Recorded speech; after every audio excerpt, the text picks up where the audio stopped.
Welcome back to Talk Raytown, the Raytown Chamber podcast about all things Raytown. And if you didn't catch the first episodes, you definitely can go back and listen to them here on YouTube. They're all on the Chamber's web channel there. And but today, this episode is sponsored by Centerwell Senior Primary Care. And Centerwell is a senior primary care doctor's office who strives to keep seniors healthier and out of the hospital.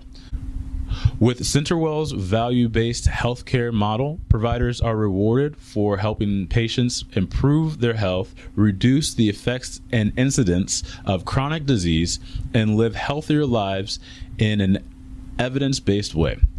They offer same-day appointments for sick visits, and with 7 locations around Raytown, Kansas City area, you're sure to find a Centerwell Senior Primary Care Center near you. They are a senior primary care doctor's office that accepts all plans, such as Medicare, Original Medicare, and Medicare Advantage. And this just in, you heard it first on Talk Raytown, Dr. Sequita Richardson has now joined the Raytown office. Dr. Richardson is a favorite of Centerwell's patients, and they're thrilled to have her in Raytown. Call the number at the bottom of your screen or go online to schedule your tour today and learn more about Centerwell Senior Primary Care's services. Now, after that programming minute, I actually kind of forgot to introduce myself. I'm Zach Sweets. If you listen to the podcast, you know exactly where I'm from and all that good stuff. But I want to pause real quick and just thank our friends at Gnarly Hustle for having us in their illustrious Foolish Club podcast lounge. And we have invited with us into the room for Talk Raytown, Dr. Cheryl Reichert. And Dr. Reichert is the director of the Herndon Career Center. And we had a great conversation about all the opportunities available to students. We're going to get to that. But first, welcome to Talk Raytown. Thank you, and thank you for having me. Yeah. So how did you hear about us? Did you see our ad on Facebook? Well, I've been a chamber member for several years now, and so I also have, paid attention to what's going on in the weekly emails that we get, and so I knew that the podcast was happening, and I was able to take advantage and listen to some previous ones. I love that. That was off the cuff, and you gave the plug for the chamber. It's like that's like what we're here for. No, I really appreciate you listening. I know that we've had some really good conversations. I mean, we've talked to the city manager about what's going on around the city. How does that function? Obviously, we talked. We had conversations with our outgoing, incoming chamber presidents to just talk about the role the chamber plays in the community. And education is a huge piece of what makes a thriving community. And with the 2 high schools that we have in Raytown, having opportunities for those students, that is our future workforce, maybe not so future as we might hear. And so some folks might have heard of the Herndon Career Center. And if you haven't, take notes because your student might just be able to participate. But really quick, tell me more about the Herndon Career Center and really the mission that you all have kind of started since you've been there for 11 years now? Correct, yes. Okay, so Herndon Career Center has been around for 50 years now in Raytown. It's one of 57 career centers across the state, and we have students from the Center, Grandview, Hickman Mills, Independence, Lee Summit, and Raytown school districts that can come to us their junior or senior year, or both. Our students have the opportunity to take 17 different programs now, so we're really proud about how we continue to evolve and grow to meet the workforce needs for the future. And so we have our Herndon Career Center programs that will result in hopefully certifications for students, or at least they have the opportunity to earn certifications. And then we also have our CAPS programs, which are really centered around exploration of a specific career, such as business innovation and creation, turf management, animal health science, or education exploration. And so they get to do that first semester where they're really exploring in a classroom, getting a few outside opportunities where maybe they go visit.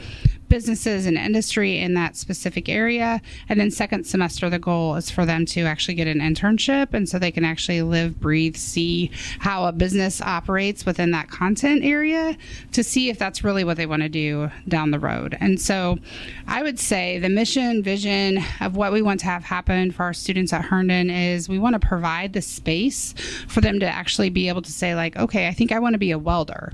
If I want to be a welder, what is it going to take? And so they can come to us their junior and senior year and really explore one of our 17 programs and get their hands in the career and actually figure out if that's something that they want to do down the road. And then our goal while they're there is to really help them understand the best path for them forward so that they're not living out someone else's dream. It's all about what they want to do and how they want to be successful.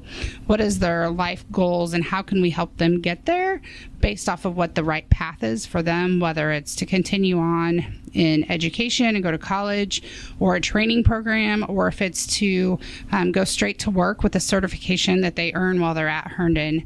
Maybe it's their AWS certification or an EMT or a cosmetology. Maybe it's their ASC certification in automotive.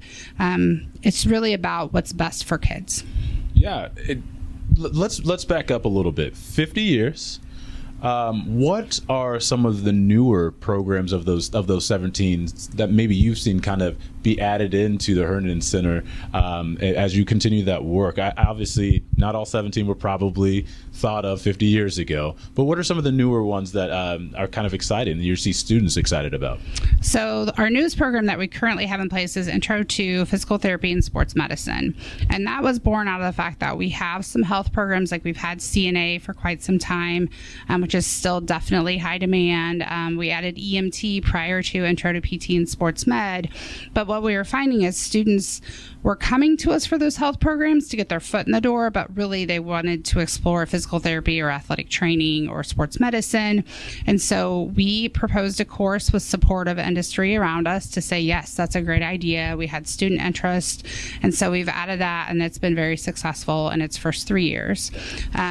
Other programs maybe are not a completely new program, but they have been significantly changed over the course of time. So, for example, advertising art was a program at Herndon for several years. It has now evolved to where it's advertising and graphic design. And so we took that a couple of years ago and moved spaces in our center because we had the Culinary Institute built as thank you to the taxpayers for the bond issue.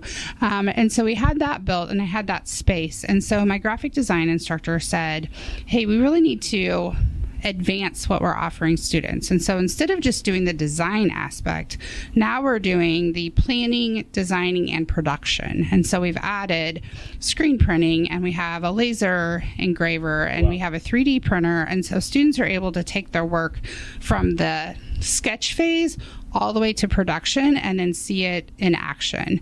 And so that's an evolution of a program. And then in addition, the latest CAPS program that we have is the Business Innovation and Creation Program.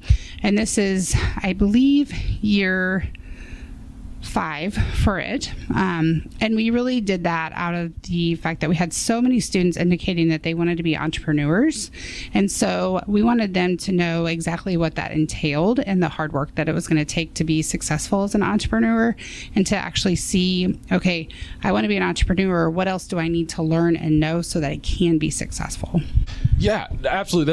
That's really great. I love how you're describing the evolution and for a career center like Herndon to continue to have success with its students, it has to evolve. But another thing I keep hearing you say, and it sounds really intentional, is for that student. Do they want to go and be a graphic designer? Is that for that student? Give them an opportunity to figure that out for themselves. What does that look like? After, okay, I learned how to do the thing, what's the next step that Herndon takes to help the student figure out, do I want to do this career after doing the work? I think part of that is the intentionality of our teachers and their connections. So a huge part of what we do is connecting students to industry. And that might look like guest speakers coming in. It might look like somebody coming in to actually teach. Maybe it's Bordner Roofing or something like that coming in and teaching our construction students how to actually put the roof down on one of the houses that we build, inside the space. And so that might be one way of involving industry. Other ways will include going out and seeing industry in person, letting students experiment and try.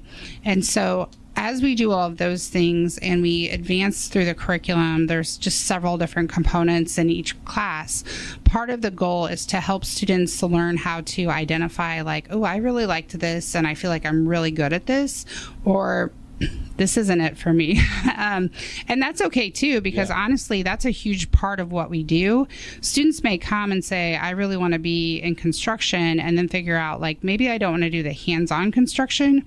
Maybe I want to continue on as construction manager because I like to know what's going on. I want to help plan and design, or maybe I want to be the engineer because I want to actually do the drawings and I want to, figure out all of those things. And so within each program, it's just a matter of involving all the different components of the curriculum and then all of our industry partnerships, and then having intentional conversations with students about what is your next plan? What do you think that you want to do? How can I help you get there? And then part of that is using our parent-teacher conferences is actually transition conferences to have with parents and students about the student is identifying this is what I want to do. For some parents, maybe they went to a 4-year college and that's what they really were anticipating their student doing. Maybe about the conversation of they may not be done with school. They might continue on to college, but they might be able to get a job and let somebody else pay for that college. Sure. And so this is a pathway for your student where you're not taking on significant student loans. They're getting to actually work. Even if they do go to school, they might be able to get their school paid for and get paid for going to school. So that's one of the things that we try to just navigate that experience for students and parents so that we take some of that edge off of the unknown. Yeah. Because there's different times that maybe a student wasn't projected to go to college or they didn't think they wanted to. Maybe they get in that construction class and they're like, no, construction management is what I want. So now I do need to plan to go to college in order to get that degree so I can get the job that I want. Or if you're like me, a student who thinks that maybe they could do the engineering and say, oh, wait, no, I need to be a project manager. It's better to learn that early though, right? Yes. And did you in your own path and kind of reflecting on it, do you draw from your experience? Now, I will let you say which high school, but I understand that your family, 5 generations of Raytown residents graduating from Raytown High School. We're not going to name. We're not going to say go Blue Jays, are we? No, Blue Jays. But I do support the Cardinals too. I will say that. That's because we have some amazing students from both the Blue Jays and the Cardinals. It's funny to me when we're in a chamber meeting and you can hear the local folks that graduated from either high school. But at the chamber, we love everybody in the area, but looking at your time as a Blue Jay and then your path to today, does any of that inform kind of how you show up or how you're thinking about the service that you all can bring to the students? I think absolutely. Past experiences definitely inform decisions that you make and seeing others' past experiences too. I grew up in a household, like you said, that had a lot of generations go through Raytown schools. And so, we've been around in this area, and, I had a mom who taught for Raytown schools. And then my dad, on the other hand, he worked in the service industry his entire life and was very good at it. And so my examples that I had was college or go straight to the work world. It doesn't mean that he didn't continue on training. It doesn't mean that he didn't continue learning. Same with my mom. I saw the struggle of her trying to, navigate raising 3 kids and also, trying to go to school to get her master's so that, you could move over on the salary schedule, that type of thing. And so I think that helped. And then as I was going through my high school experience, I had a brother that graduated high school and went straight to work. And he's been in the electrician field, and he's been doing that since he graduated Raytown High in 91.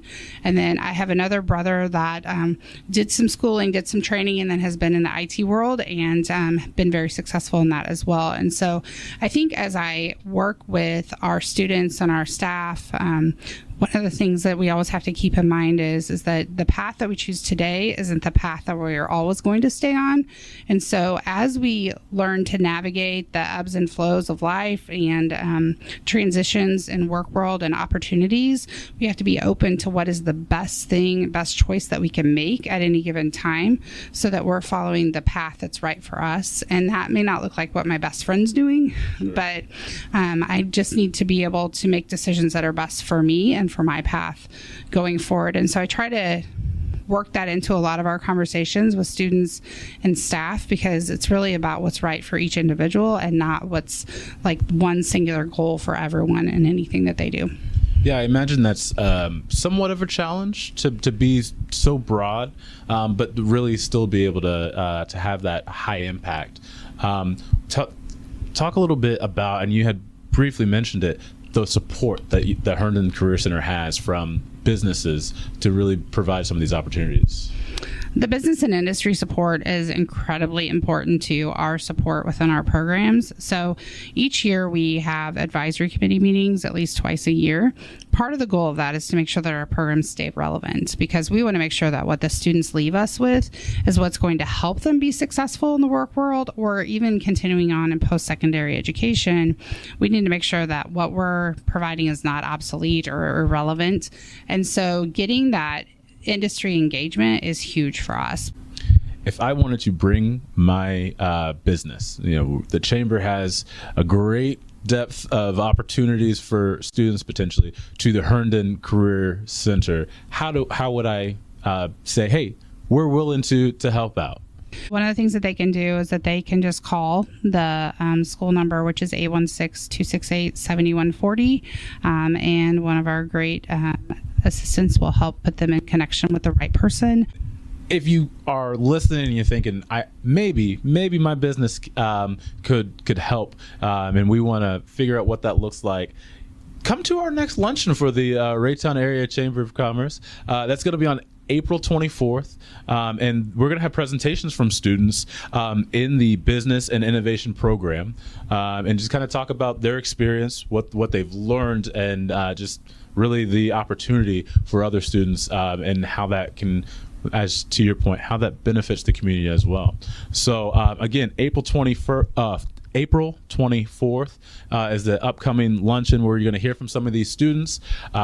You might see both of us there. You might see some other faces as well that can help direct you to Dr. Reichert to figure out if your business can help. But I had no idea that the Herndon Career Center did so much. And so this is a great time to really just talk about it. That's what Talk Raytown is all about. I hope that I know that your phone's going to be ringing off the hook. And just thank you again for joining us. I really appreciate it. Thank you for the opportunity, and hopefully everybody will stay in tune with the Chamber, because they provide a lot of really great information. And thank you for listening again to Talk Raytown. I'm Zach Sweets.